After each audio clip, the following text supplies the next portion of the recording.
Imagine a being who witnessed the Big Bang, a villain who conquered empires before humans discovered fire, a hero who fought wars before Atlantis sank beneath the waves. Today we are going to be looking at ancient DC superheroes who are older than planet Earth. Let's start with the true ancients. Clocking in at a mind-boggling 13 billion years old, we have a tie.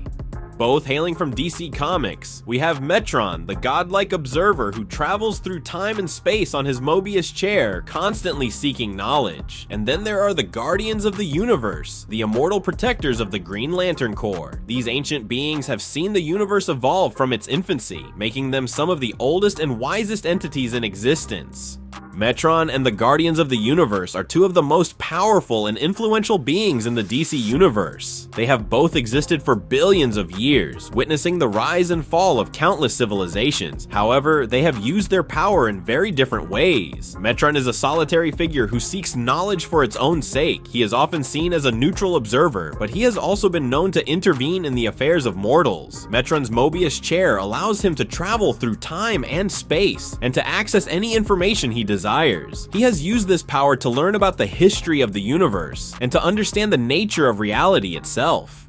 Metron's knowledge is vast and his understanding of the universe is profound. He has seen the rise and fall of countless civilizations, and he has witnessed the birth and death of stars. He has also seen the good and the bad in humanity, and he has learned that the universe is a complex and often unpredictable place. Metron's wisdom is often sought by other beings, and he has been known to offer advice to both heroes and villains. However, he is always careful to remain impartial. He believes that it is not his place to judge others, and that each individual must make their own choices. Metron's dedication to knowledge is unwavering. He is always seeking to learn more about the universe, and he is never satisfied with what he knows. He believes that there is always more to learn, and that the pursuit of knowledge is one of the most important things in life.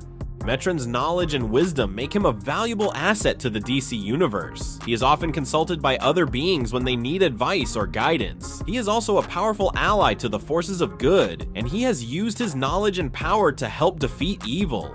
The Guardians of the Universe, on the other hand, are more proactive in their use of power. They have created the Green Lantern Corps, a peacekeeping force that protects the universe from evil. The Guardians are also responsible for creating many of the powerful artifacts that are used by the Green Lanterns, such as the Power Rings and the Central Power Battery. The Guardians are a council of wise and powerful beings who have dedicated their lives to protecting the universe. They are often seen as the moral compass of the DC universe, and their influence can be felt throughout the cosmos. The Guardians of the Universe are a diverse group of beings, each with their own unique abilities and perspectives. They are united by their commitment to justice and their desire to protect the universe from harm. The Guardians have used their power to create a vast network of Green Lanterns, who are spread throughout the universe and are responsible for maintaining order and peace. The Guardians are also responsible for creating the Book of Oa, which contains the history of the universe and the secrets of the Green Lantern Corps. The Guardians of the Universe are one of the most powerful and influential forces in the DC universe. They have been responsible for shaping the course of history, and their influence can be felt throughout the cosmos. They are a symbol of hope and justice, and they will continue to protect the universe for generations to come.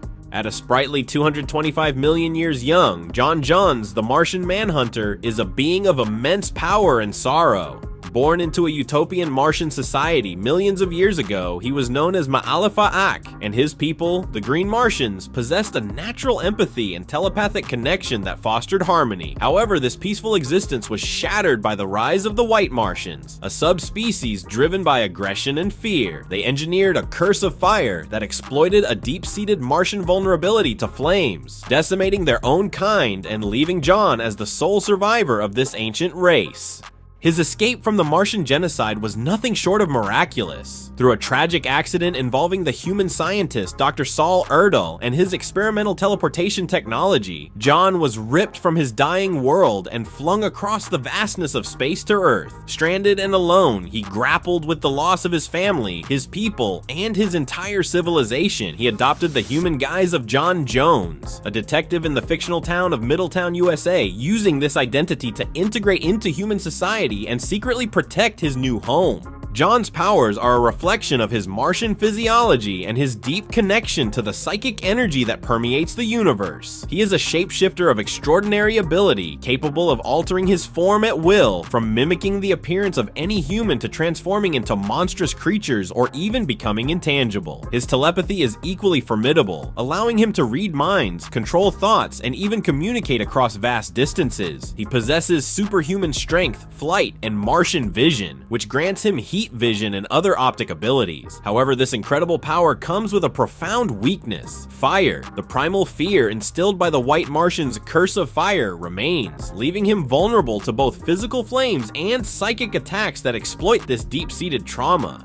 Despite his immense power, John is a deeply compassionate being. He is driven by a profound sense of justice and a desire to prevent others from suffering the same loss he endured. He has been a core member of the Justice League, often serving as its heart and conscience. His wisdom and empathy make him a valuable leader, and his unique perspective as an outsider allows him to offer insights that others might miss. Yuga Khan, the very name whispers terror throughout the cosmos. This ancient and monstrous being is not merely old, but immortal, his existence stretching back over 500,000 years, a testament to his terrifying power and insatiable hunger for domination. He is the father of both Highfather, the benevolent ruler of New Genesis, and Darkseid, the tyrannical god of Apocalypse, but dwarfs them both in sheer power and ambition. Yuga Khan was once the ruler of Apocalypse, a world he forged in fire and ruled with an iron fist. His reign was one of unparalleled brutality and oppression, his every whim enforced by legions of monstrous parademons and fearsome warriors. But Yuga Khan's ambitions extended far beyond the conquest of a single world. He craved ultimate power, the power of the source itself, the primal energy that fuels all of existence. Driven by this insatiable thirst, Yuga Khan launched a campaign of terror across the universe, consuming entire worlds to fuel his growing power. He sought to breach the Source Wall, the barrier that separates the known universe from the Source, believing that by claiming its power, he would become the Supreme Being. His quest led him to the very edge of reality, where he confronted the Source itself. But the Source is not to be trifled with. Yuga Khan's hubris and insatiable hunger for power proved his undoing. The Source, in its infinite wisdom, saw the danger he posed and imprisoned him within the Source Wall, transforming him into a Promethean giant, a being of immense size and power, but forever trapped within the cosmic barrier. Despite his imprisonment, Yuga Khan's legend lives on. He is a figure of dread, a reminder of the ultimate cost of unchecked ambition and the destructive potential of power without compassion. Even Darkseid, his own son and a being of immense power himself, fears the day his father might break free from his cosmic prison.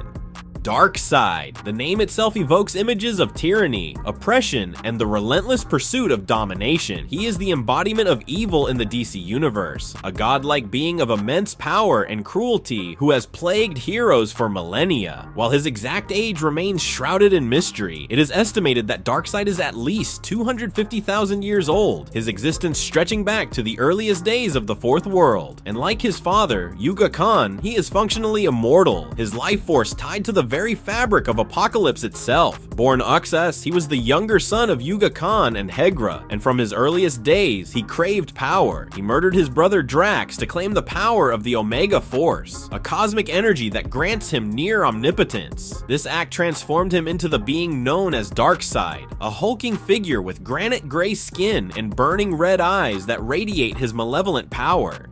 Darkseid rules Apocalypse, a nightmarish world of fire and brimstone with an iron fist. His reign is one of absolute terror, his subjects living in constant fear of his wrath. He commands legions of parademons, monstrous flying creatures that serve as his soldiers and enforcers, and he is served by a cadre of powerful lieutenants, including the sadistic Granny Goodness, the cunning Desaad, and his own son, the brutal Calibac. But Darkseid's ambitions extend far beyond the conquest of Apocalypse. He seeks to conquer the entire universe, to impose his will upon all of creation. He believes that free will is an illusion, a weakness that prevents beings from achieving their true potential. His ultimate goal is to obtain the anti-life equation, a mathematical formula that would grant him complete control over the minds and wills of all living beings. Darkseid's power is nearly limitless. He possesses superhuman strength, speed, and durability, and he is virtually invulnerable to harm. His most fearsome weapon is the Omega Beams, fiery rays of energy that he can fire from his eyes. These beams can disintegrate, teleport, or even resurrect their targets, making them a truly devastating force. Darkseid is a constant threat to the heroes of the DC universe, particularly Superman, whom he sees as the ultimate symbol of hope and freedom. He has clashed with the Justice League countless times, his schemes often threatening to plunge the universe into darkness. His relentless pursuit of power and his unwavering belief in his own superiority make him a truly formidable opponent. Some existed before existence itself, beings who witnessed the birth of creation and will be there for its end. The gods of the fourth world, the angels of the Silver City. Comic book universes are teeming with ancient entities. These beings are not myth, they're reality. Join us as we unravel ancient superheroes more powerful than you think, Part 2. Starting things off with the Endless.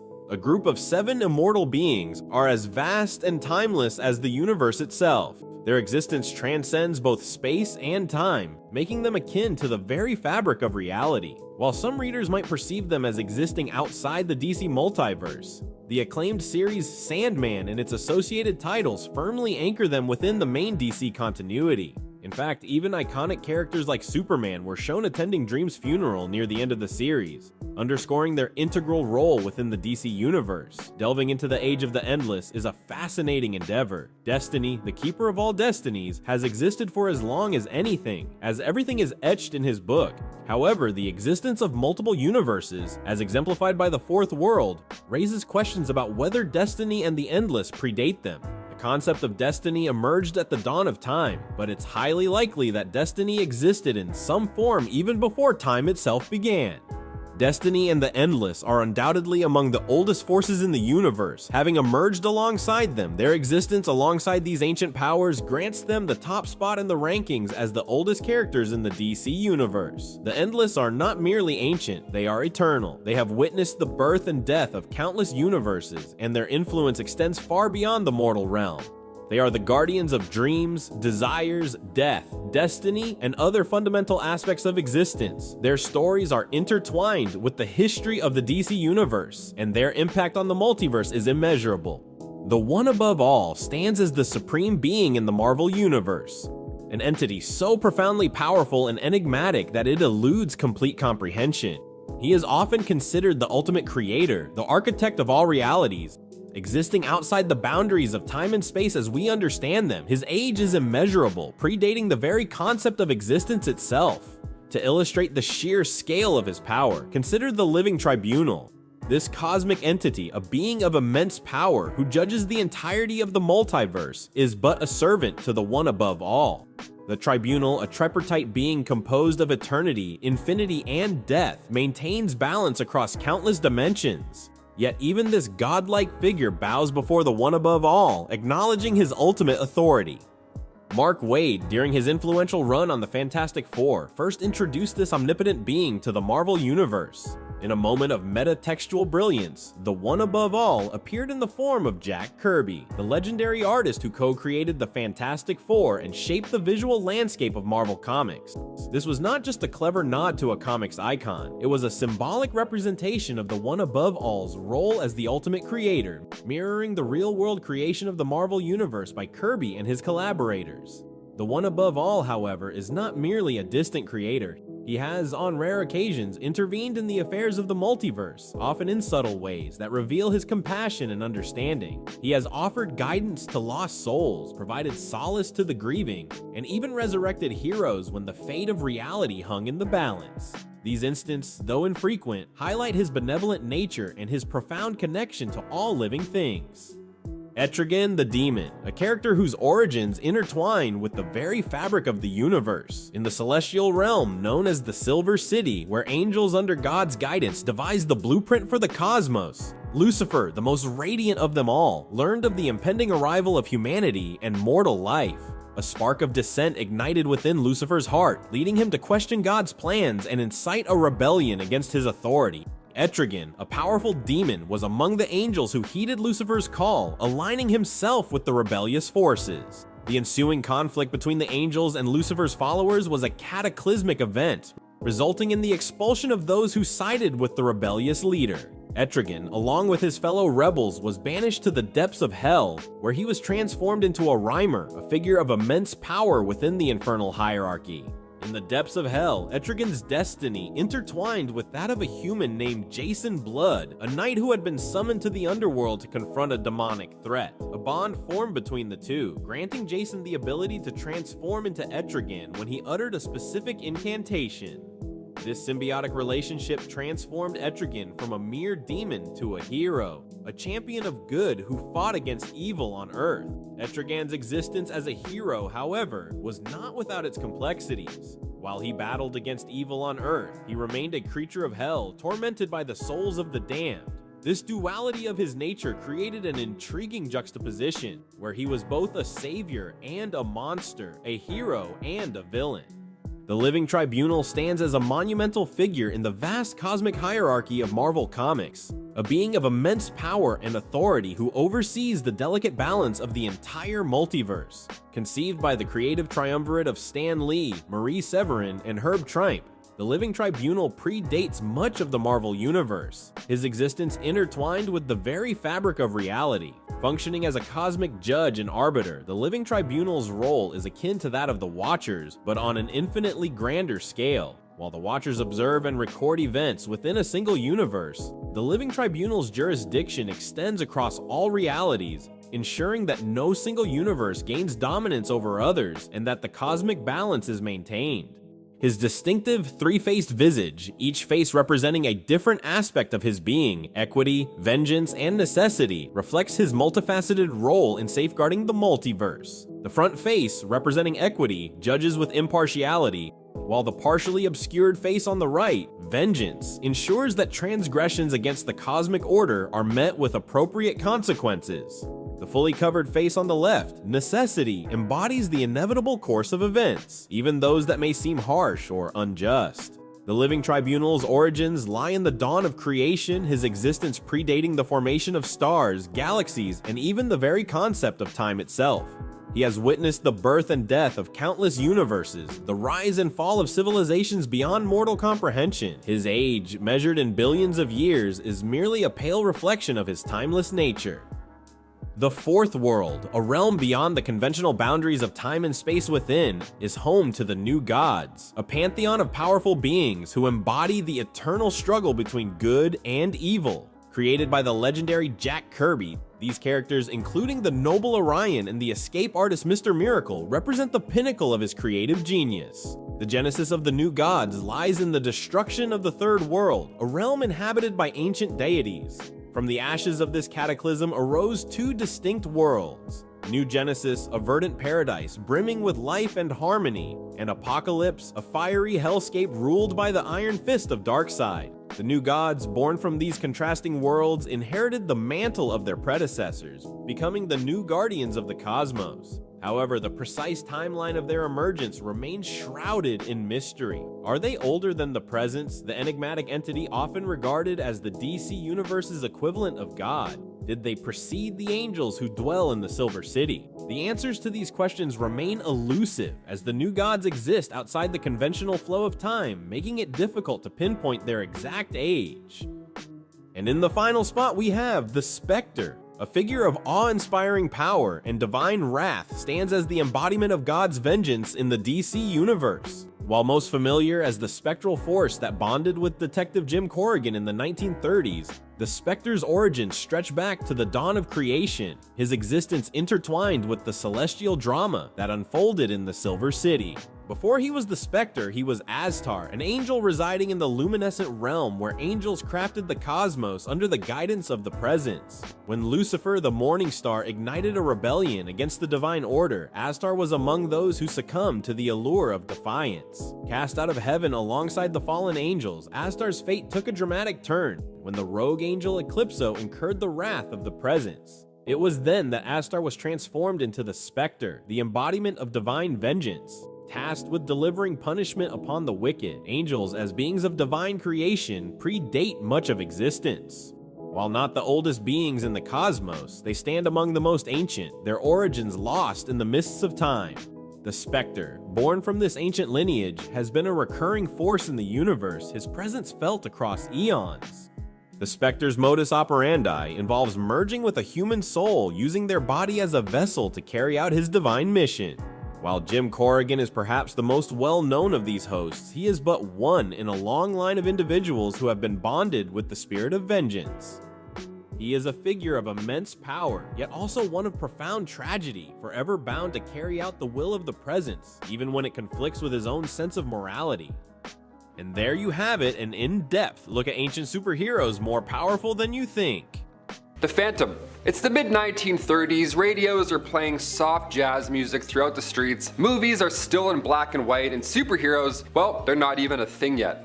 Yeah, imagine that. Then in 1936, a guy named Lefey decided to change everything. He created the Phantom, the first costumed superhero ever in a daily comic strip. Now this guy came before Superman, Batman, and pretty much everyone else. The Phantom made his debut on February 17th, 1936, and he appeared in newspaper strips before eventually transitioning to comic books. So who is the Phantom? Well, he's known as the Ghost Who Walks, which is pretty badass. He's not your typical superhero with superpowers or gadgets. No, the Phantom is actually the 21st in a long line of crime fighters who passed the mantle down from father to son.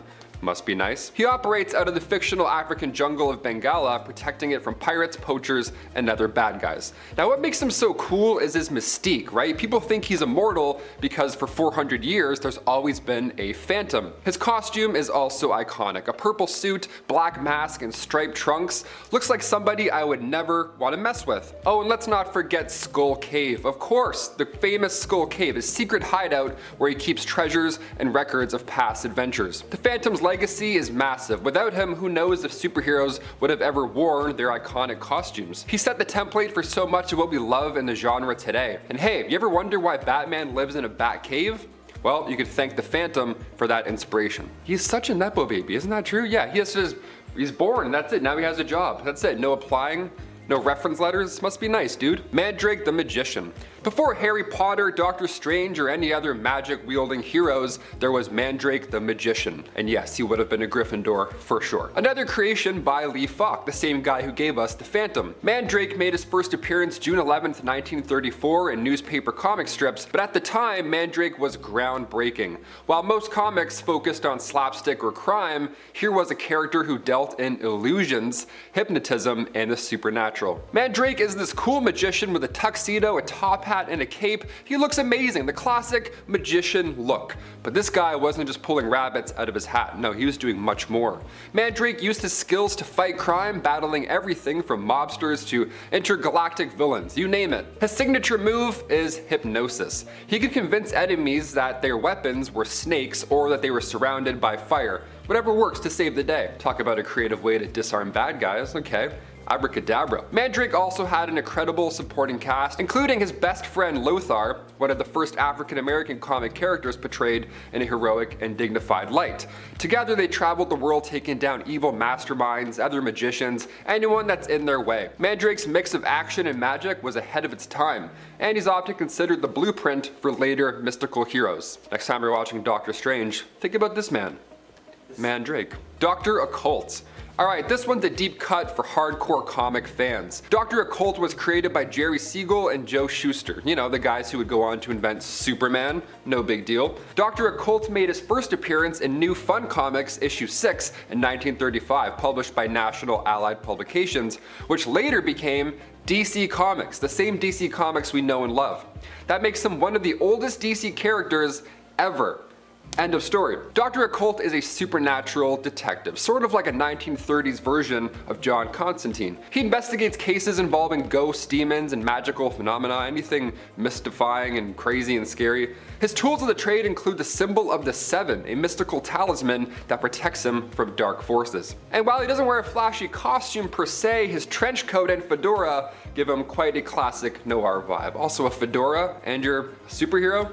You're my favorite, let's do it. The Shadow. Let's travel back to the golden age of pulp fiction. In 1930, a mysterious figure named the Shadow came from the darkness. Not in comics, but on the radio. Yeah, tune in. Created by Walter B. Gibson for the Detective Story Hour, The Shadow was a vigilante who quickly captured listeners' imaginations, which is hard. That's like the OG podcasting right there. By 1931, he transitioned to pulp novels, and in 1940, he made his way eventually into comics. The Shadow is all about mystery. By day, he's Lamont Cranston, a wealthy socialite, but by night, he becomes the Shadow, a master of disguise and stealth who uses his twin blasters to take down criminals. His iconic catchphrase, "Who knows what evil lurks in the heart of men?" I mean, what? Dude, that is so iconic. Who just says that? What are you, Gandhi? It's no surprise he became a pop culture staple. The Shadow's influence is huge. He's considered a direct inspiration for Batman, from his use of fear and shadows to his dual identity as a wealthy playboy and masked hero. Without the Shadow, Gotham City might look very different today.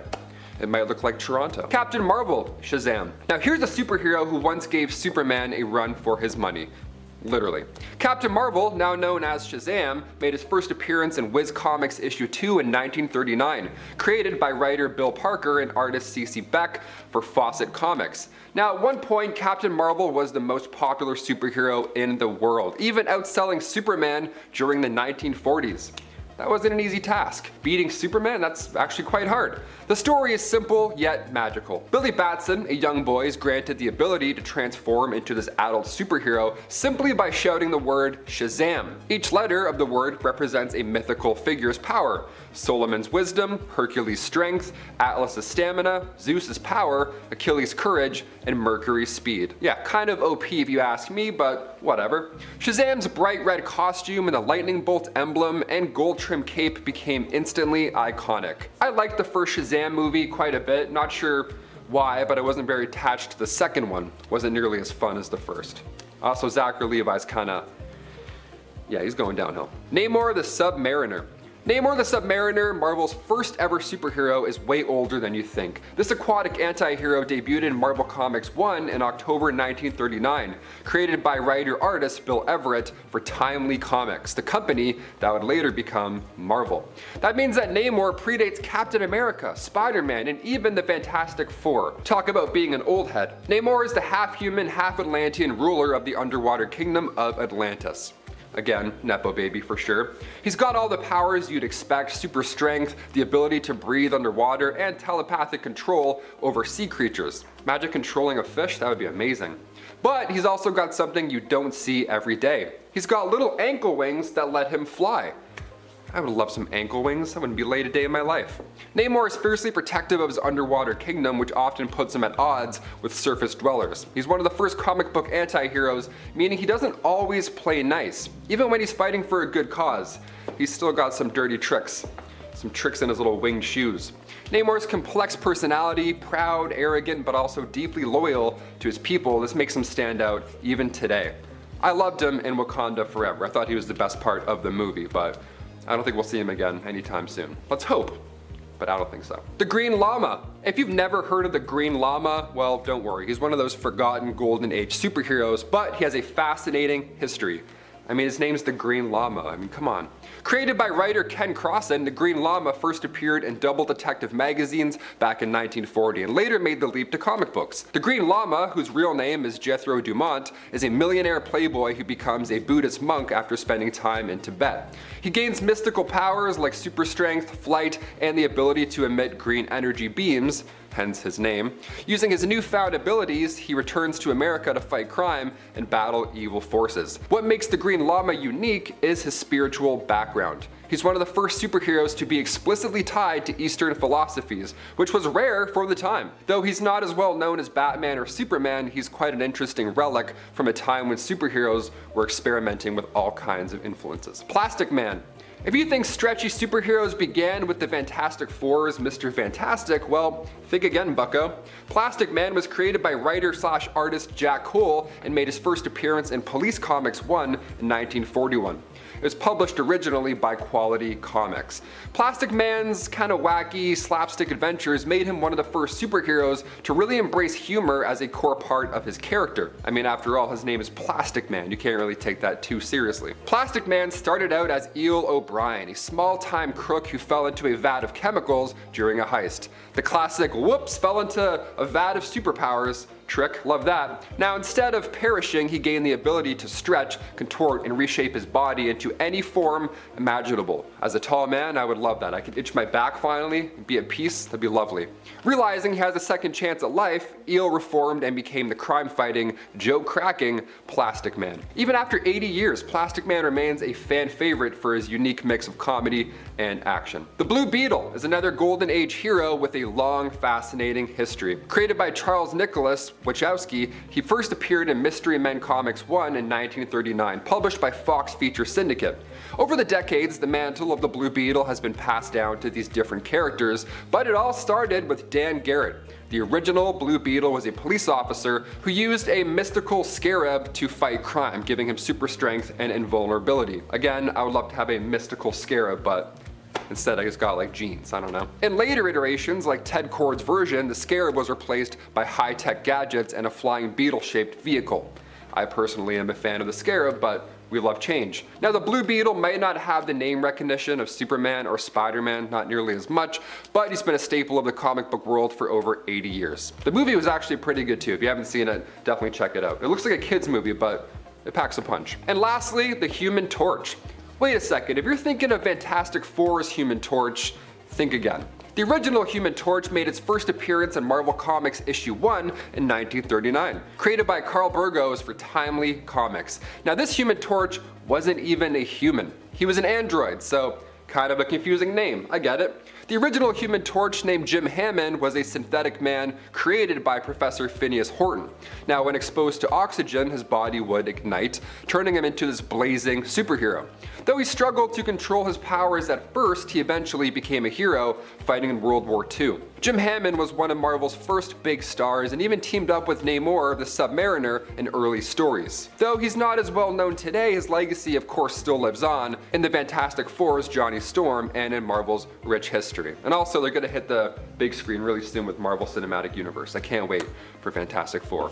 Vandal Savage is definitely one of the most ancient villains out there. It's actually kind of like his whole thing. Savage originally existed all the way back in the prehistoric ages, having initially been a caveman. He got his powers from a radioactive meteorite which granted him immortality and enhanced intelligence. Even way back then, he was fighting heroes like Batman, if you can believe it.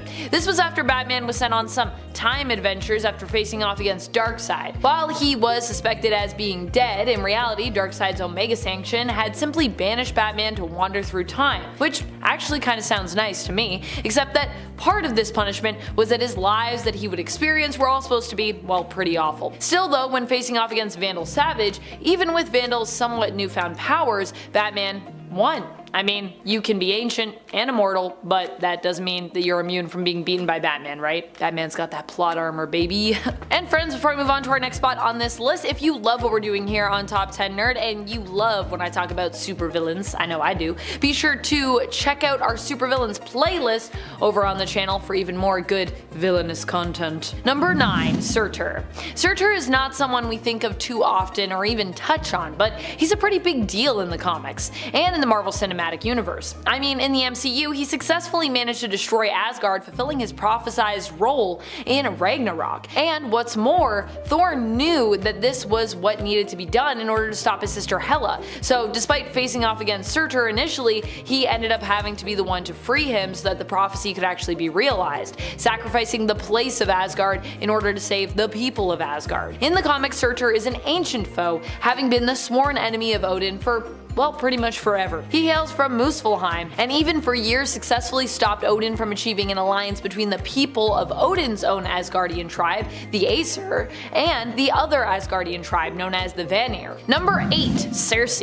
Circe is amazing. Definitely one of my favorite ancient villains around, possibly one of my favorite DC villains of all time around. Being that she is also the Circe from ancient Greek myth, I think you can understand just how old she is. Circe is known for being a powerful witch Witch and in the Prime Earth continuity was also revealed to be one of Hecate's witch marked. Her insane magical ability is how she has been able to survive for so long, without also appearing to have aged much at all. However, I will also add that in the New Earth continuity, this is also thanks to the fact that Circe is actually descended from Titans, which not only makes her immortal and ageless, but also pretty durable as well.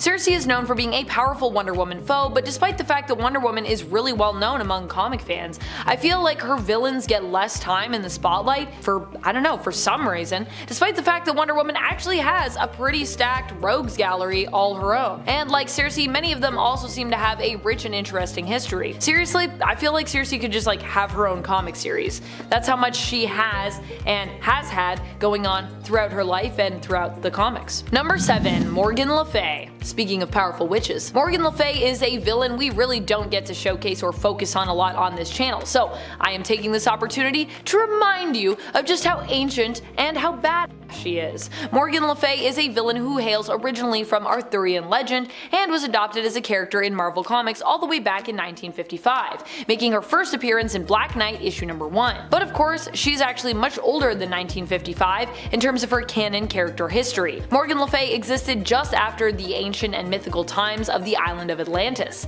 In this version of the story, not all of the island was lost, and actually some islands that were part of Atlantis still existed, chiefly Avalon, which is where Morgan was born. Unfortunately, the remaining isles of Atlantis would eventually also be drowned and swallowed up by the sea, causing Morgan, her mother, and the man who would become known as Merlin to flee to Britain. This all happened before the 6th century, with Morgan eventually temporarily becoming Merlin's apprentice. As a villain, Morgan has not only tormented the people of her own time period, but she has also traveled to the present day and threatened the people and heroes of that time as well. Number 6. Barbatos. Barbatos is the Bat God who basically helped Batman to become what he is today, but as part of his own dark machinations. At least, Barbatos claims to be that.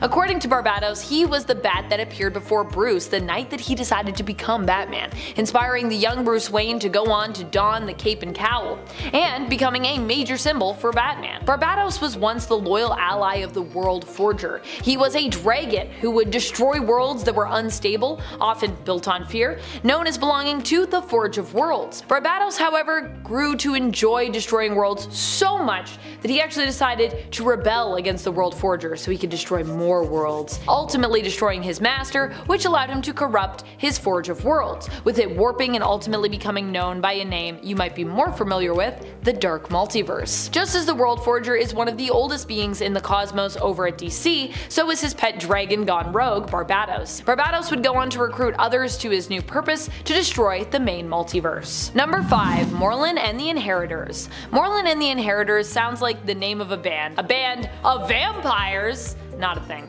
A coven of vampires, really, I guess I should say. And no, I don't believe they play musical instruments and or perform in any kind of musical acts, sadly. Morlun and the Inheritors are a threat that we meet as we go into the Spider-Verse. They were the main antagonists of the Spider-Verse event in the comics, which promised to feature all the alternate Spider-Men, women, and folks that had ever featured. And they were also the main antagonists of the follow-up event, Spider-Geddon. The Inheritors are basically energy vampires that feed specifically on what is known as totemic life energy. What is that? What is a totem? It is usually a superpowered or somewhat unique individual who represents some kind of powerful animal instinct or arachnid avatar, like spiders! Morlun specifically is well known for being a main villain of Spider-Man's, and while he's not as prominently featured as, some of other Spidey's villains, he is still particularly powerful. We don't really know, I don't think, how old the Inheritors or Morlun are, at least not in their first life, but we do know they're pretty old, having participated in fights in the multiverse seemingly a long time ago. Also,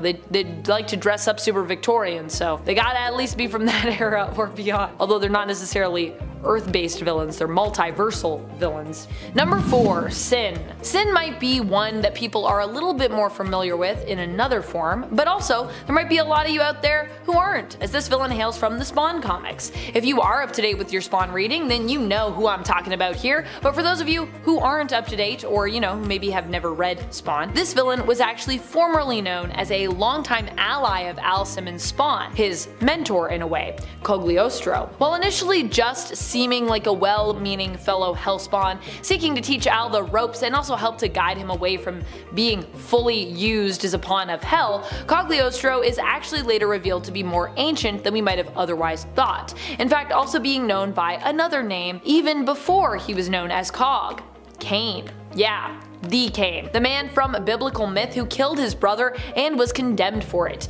Cain of Cain and Abel. After revealing that he was really only helping Spawn to serve his own interests and becoming a villain, Cog was redeemed once more for a short little while before becoming a villain again, who has the ability to drain the power of other Hellspawns, being known now as Sin. Sin with two N's. Number 3. Ramatut. While we all know Kang the Conqueror now, thanks to him being featured in the MCU in Quantumania, and the hype for his inclusion in that film being very real I would say at this point, not everyone is as familiar with the other versions of Nathaniel Richards from Earth 6311. Despite the fact that this is a villain from the future, Kang actually has existed across time in many different forms, adopting the form even of an ancient pharaoh. This was back when Kang was a ruler in ancient Egypt, before he was really even Kang. Nathaniel Richards became obsessed with the reality of Earth 616 and would eventually construct a time machine shaped like a sphinx and use it to travel back in time to around 2960 BC. Having brought with him a robotic army and advanced futuristic weapons, it wasn't long before Nathaniel was the ruler of Egypt, taking the name of Ramatut. This version of Nathaniel also became focused and obsessed on the creation of En-Saba-Nur, who, as Ramatut knew, was destined to become the world's first mutant. Number 2. Perpetua. Perpetua is one of those characters who is super powerful and who tons of people should know about, really, just for that reason alone I would say. But no. Instead, most folks know more about the Anti-Monitor, Perpetua's son, than they do about her. Granted, this could be because she's simply a newer character, and in that case, I mean, fair enough. She's a newer character, but she's also really old because she's kind of like a retcon character. Perpetua is known for being the first one to create the multiverse, or at least, you know, one of the first people, depending on how you like to reconcile DC lore, because I feel like Perpetua isn't the first one that we've said that about. While Anti-Monitor is the character most well known for causing the Crisis on Infinite Earths, it's later revealed that Perpetua was the one truly pulling his strings and therefore responsible for this crisis. In fact, Perpetua feeds off Crisis energy and is said to have been responsible for all crises we've seen. At least all crises we've seen before Dark Crisis, likely, since I think she was dead when that one actually took place, so, or at least defeated. Is she still alive?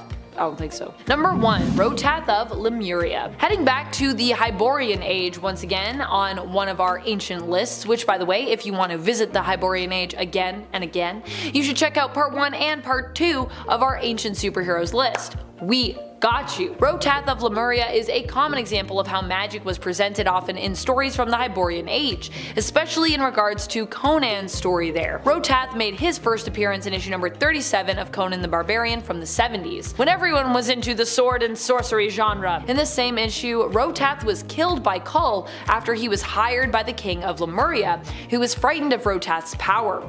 As he died though, Rotath cursed both the king and Kull, casting a spell so that he might return. And so he did, this time in a golden body, but still he ended up being defeated, this time not by Kull directly, but instead of course after fighting Conan and Juma, and also being defeated by a giant slug, which that part is a little random, but hey, I'll take it. I think we all know the story of Hercules, whatever version you remember. The Disney animated movie, the DC version, the Roman or the Greek version, it's all generally the same thing. And I mean, even after that, this guy has a rap sheet of like 25 other heroic things he did, just like because he wanted to. A major factor in the well-known tragedy surrounding Hercules is the hatred that the goddess Hera, wife of Zeus, had for him. Because while there were many illegitimate offspring that Zeus, you know, sired, let's say, Hercules was the son of an affair that Zeus had with a mortal woman. And not just any mortal woman, but a mortal that Zeus wanted so badly that he disguised himself as her husband in order to lay with her, and ordered Helios, the god of the sun,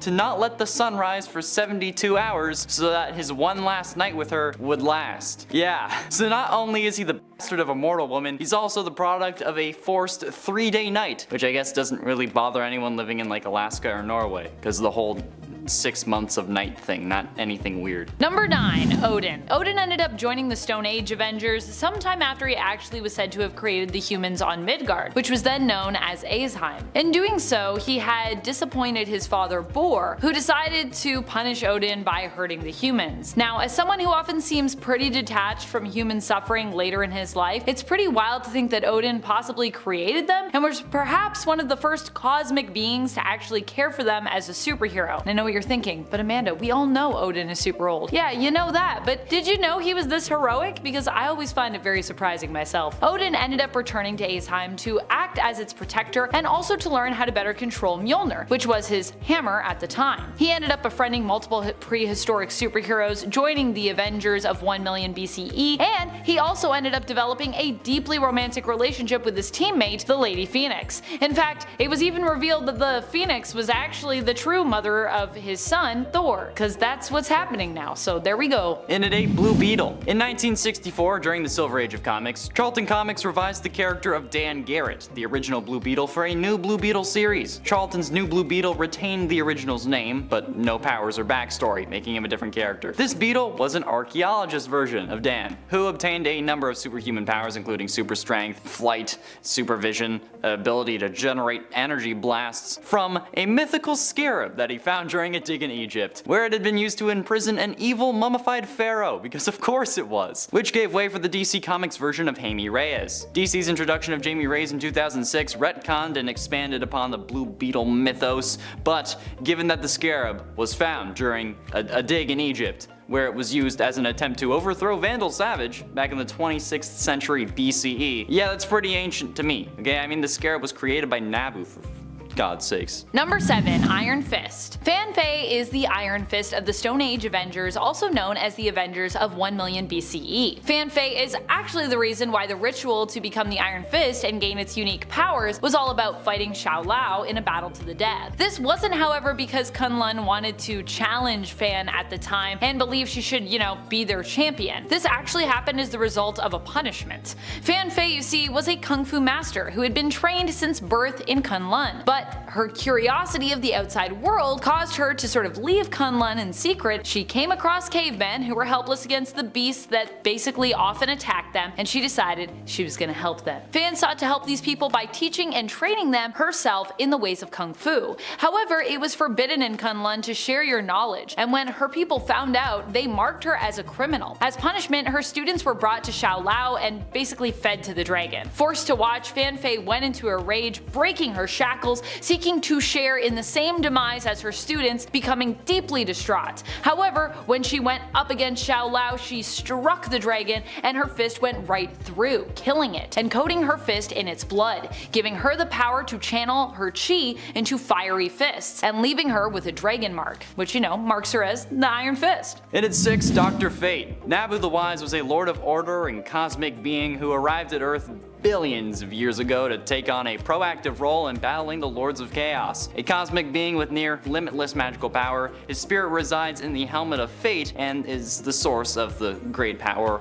held by those who wear the mantle of Dr. Fate. Dr. Fate is just the helmet. Fun fact, you all knew that. Dr. Fate's origins begin over 10 billion years ago, which I personally think qualifies as ancient, or maybe even older than that, if there is anything older than that. I don't know. My senior year Comtech teacher was pretty old. But not long after the formation of the universe, were there born 2 elemental forces, the Lords of Order and the Lords of Chaos. You can kind of see where this conflict is going. On the world called Celia, the Lords of Order manifested themselves, the first sentient race in the universe, and a race of incorporeal magical beings at that. After millennia, circa 3500 BCE, the Lords of Order descended onto Earth and then became Nabu the Wise, who was also an advisor to the pharaohs of Egypt. He's old, okay? I don't know what else I need. I said 10 billion years. I think that's pretty solid. Number 5. Conan the Barbarian. That's right, Conan is an ancient superhero who actually also hails from Marvel. Not only that, but he was also an Avenger. Despite technically being a Marvel superhero, Conan is also kind of otherworldly, hailing from the sword and fantasy genre of comics.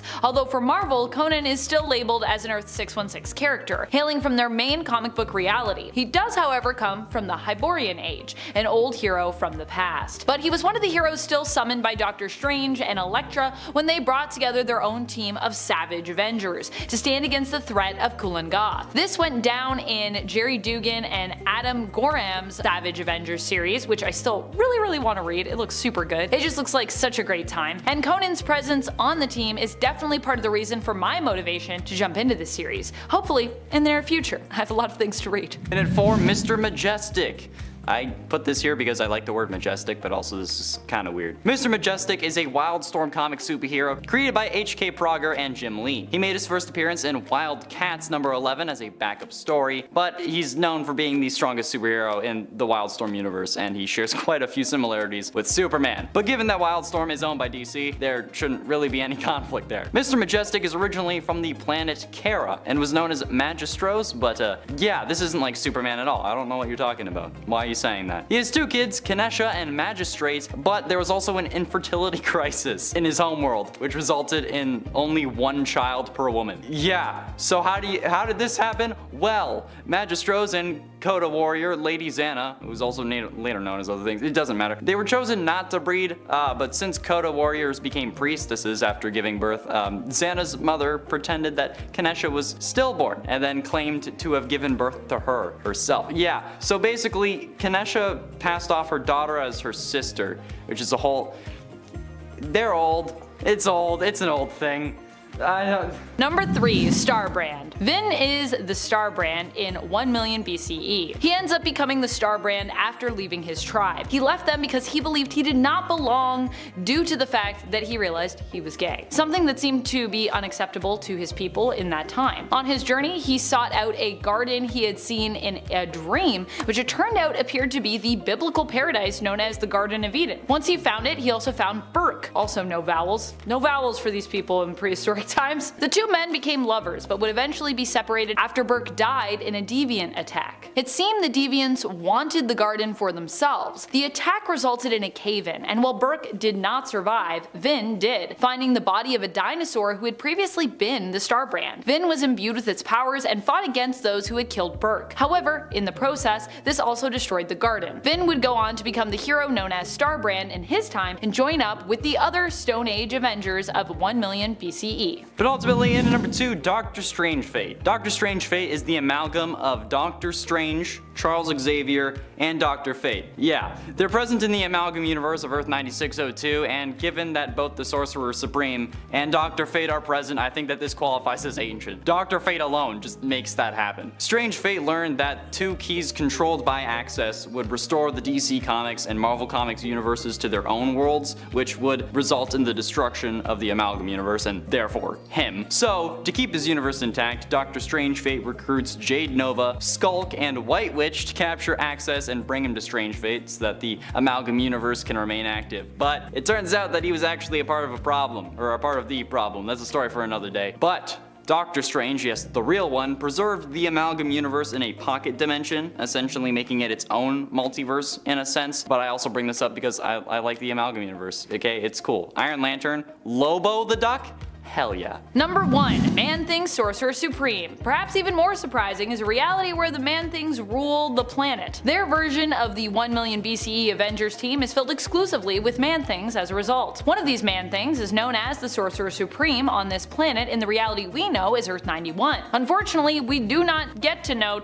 too much about this version of Man-Thing, as he is killed by the Masters of Evil when they come to his reality in Avengers Forever issue number 5 from 2022. What we do know is that like Dr. Stephen Strange and many other Sorcerer Supremes, this Man-Thing does seem to possess a cape, although it is a bit shorter than Strange's, I would say. His version of the Eye of Agamotto, or his version of the third eye, I'm not really sure what's going on with this, also seems to be something that he has, but he wears inside his chest, or on his chest. I think Dr. Strange ends up with a third eye at one point, but he's also got the Eye of Agamotto, so I don't know. Instead of Man-Thing wearing this anywhere else, or having it on a chain or a necklace, implying, that this eye is a part of him. Or perhaps it's simply, you know, like I said, just a third eye.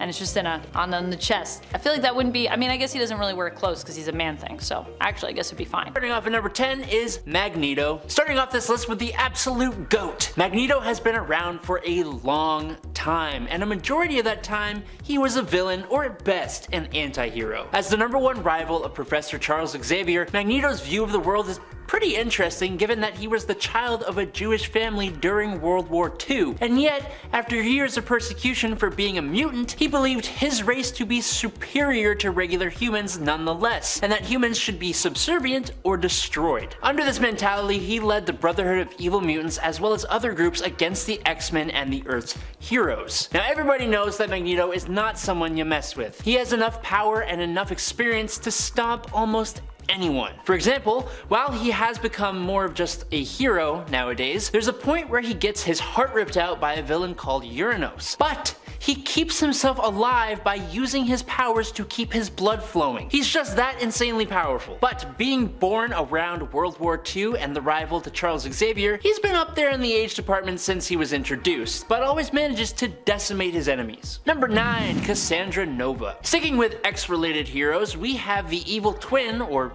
counterpart, or anti-self to Charles Xavier. Cassandra Nova isn't really a mutant, but she isn't really a person either. She's actually what is known as a Mumadrai, the spirit that is equal to the opposite of a person. Wrap your head around that one. This is about to get wild, so buckle up. Because of the genetic mutant potential of Charles Xavier, his Mumadrai was able to create a physical form for itself when Sharon Xavier was pregnant with Charles, making Cassandra basically Xavier's twin. Now Charles, even as a baby, sensed Cassandra as an evil presence, and he used his psychic abilities to try and take her out in the womb. Cassandra survived though, and so she spent decades as this terrifying mass of cells in a sewer, building herself a new body and planning her revenge on her brother. Cassandra has all the same telepathic powers as Charles himself, plus some telekinetic abilities as well. But being a Mumadrai, she has the terrifying ability to manipulate DNA, breaking it down, copying it, and being able to construct physical bodies. She can even phase through solid objects, regenerate insanely fast, and enhance and evolve other mutant abilities. Number 8, Granny Goodness. Stepping away from Marvel for a moment, Granny Goodness is probably the complete opposite of anything we would describe as goodness. She was originally one of the lowlies, which is basically the peasant class on DC Universe's Apocalypse. From a younger age, she was taken by Darkseid and raised and trained to become head of the Shock Troops and the Female Furies. She has the responsibility to bring young warriors from other worlds to fight each other to earn the right to be trained by her. But Granny Goodness also has multiple orphanages where she both trains and disciplines younger individuals looking for potential warriors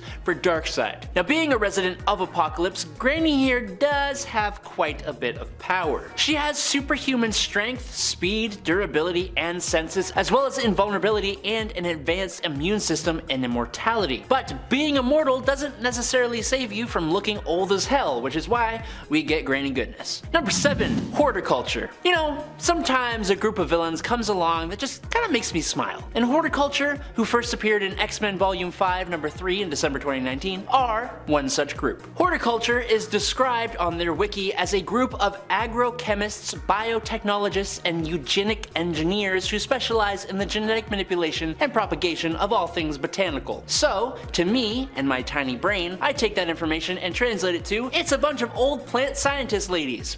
Because that's what they are. It's a bunch of older ladies who are seeking to radically depopulate humans from the Earth in order to bring the Earth and nature to a state of balance. With the climate the way it is right now, it's actually kind of an understandable cause, even if it's utterly insane. Using their know-how, they made biological modifications to themselves, like resistance to telepathy and extended lifespans, but they also developed technology to manipulate their environment, inhibit mutant powers, and generate illusions on men. But they also have experience as computer programmers, being able to access the Krakoan gateways and trade information with the villainous anti-mutant group known as Orcus. Number 6, Old Loki. from the MCU. Alright, I'm going to step away from the pages of comic books altogether here. During the MCU's Loki show, Loki gets sent to the Void, where the whole place is basically filled with other alternate versions of himself. But he specifically became part of a group of 4 other Lokis: Boastful Loki, Alligator Loki, Kid Loki, and the topic for today, Classic Loki. Classic Loki had a similar story to regular Loki from the Sacred Timeline, but when confronted by Thanos in Avengers Infinity War, this Loki decided to use duplication magic to survive the whole thing. He then spent a hell of a long time on a remote planet, ashamed of the nefarious things he had done over time. When he finally tried to return to see his brother, Thor, who he missed, he was an older man, and them meeting caused a divergent timeline, getting himself pruned and sent to the Void. He has probably one of the best moments in the show. When Sylvie, Loki, and Mobius try to escape from the Void, and the reality-consuming Alioth tries to stop them, Classic Loki uses his magic to create a true-to-life, massive illusion of Asgard itself, all while this weird version of Ride of the Valkyries was playing in the background, distracting Alioth and giving me just straight-up goosebumps. Like, I am actually getting them right now just thinking about it. Like, it was such a cool moment. Satisfying. Number 5. Ra's al Ghul. Ra's al Ghul was born around 700 years ago, and thanks to the Lazarus Pits, he has been able to keep his body in working order. But he discovered the pits when he was an older gentleman and keeps the look of someone with a significant amount of years to him. After he came in contact with the pits, he eventually became a master martial artist and a master fencer, gaining a massive amount of wealth, and he started creating organizations to rid the world of crime, with his first being called the Demon, which the later League of Assassins is a branch of. Rage's purpose within the League of Assassins is to eliminate all evil in the world by destroying all of humanity and just starting all over. Obviously, that mentality means he routinely has run-ins with the superhero community, especially Batman, who he helped train. Rage has had many plans over the years that tried to destroy the world, and he has also beaten the entire JLA when he discovered Batman's notes. Now, with his years of experience and his vast amount of accumulated resources, this older fellow is a massive threat to both the heroes and the world. Number 4. The Joker. During the absolutely fantastic 3 Jokers storyline, we learn there have actually been 3 Jokers plaguing Gotham over the years, and among the 3 of them is the Golden Age Joker, and he is clearly much older than the other 2. Now, to be completely transparent here, whether this story is canon or not is an area of debate, so it's up to you if this one counts. But the Golden Age Joker, known as the Criminal, is the only one of the 3 Jokers to be a predominantly serious crime lord, and he even says that laughing and smiling is physically painful for him. Another thing that makes this entry a little arguable is that of these 3 Jokers, we don't know which one, if any of them, is the Joker. Even if only one remains in the end, the best part of this story is the uncertainty about which one is the one who started it all. Now, seeing as the Criminal is the oldest, classic version, he seems to be the one who started it all, creating more Jokers to mess with Batman.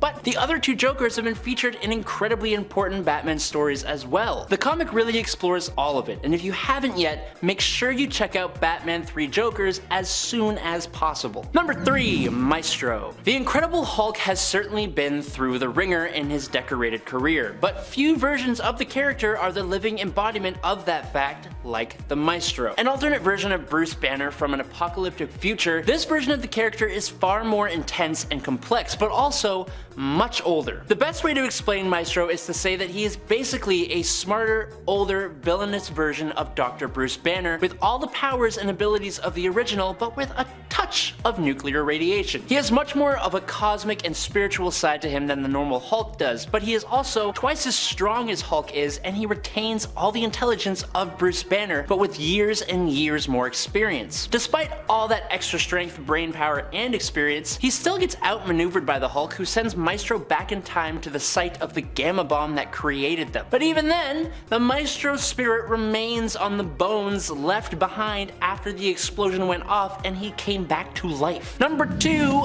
Agatha Harkness. Like a few of these villains, when we first met Agatha Harkness in Fantastic Four number 94 from October of 1969, she was already elderly. She started out as the nanny for the newly born Franklin Richards, and using her magical powers, she even saved the Fantastic Four from the Frightful Four and a handful of other villains, and also helped Franklin when his powers first started to emerge. But she went on to have an interesting relationship with the Scarlet Witch, Wanda Maximoff, but also her mother, Natalia Maximoff. That's because this sweet nanny Agatha is actually an incredibly ancient sorcerer who was around to remember the sinking of Atlantis nearly 18,000 years ago. And she was probably the most powerful of the original witches during the Salem witch trials, an event that she actually supported as she thought it would cull the weak magic users who held them back. Agatha, like a lot of older villains, is pretty damn complex.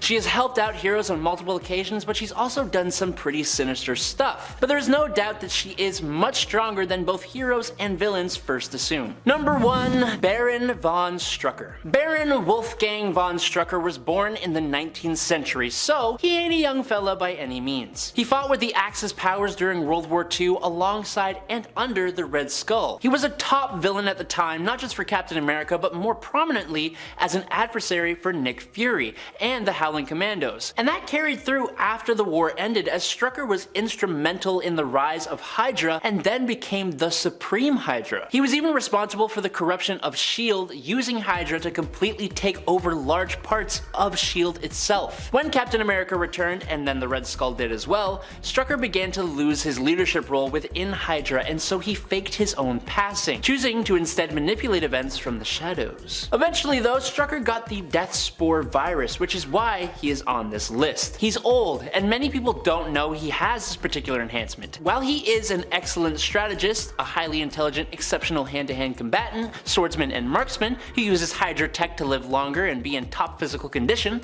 the Death Spore virus bonded Strucker's DNA with the Death Spore itself, enabling him to be revived after passing away. He hasn't aged since getting the virus, he heals at an incredible rate, is invulnerable to minor injuries, resistant to toxins and disease, and he can even release the Death Spore virus from his body at will, taking his victims' lives nearly instantly if he chooses to. And that's a wrap! I'm Adam Andrews, this is Top 10 Nerd, I'll catch you on the Flippy Flop, peace out nerds!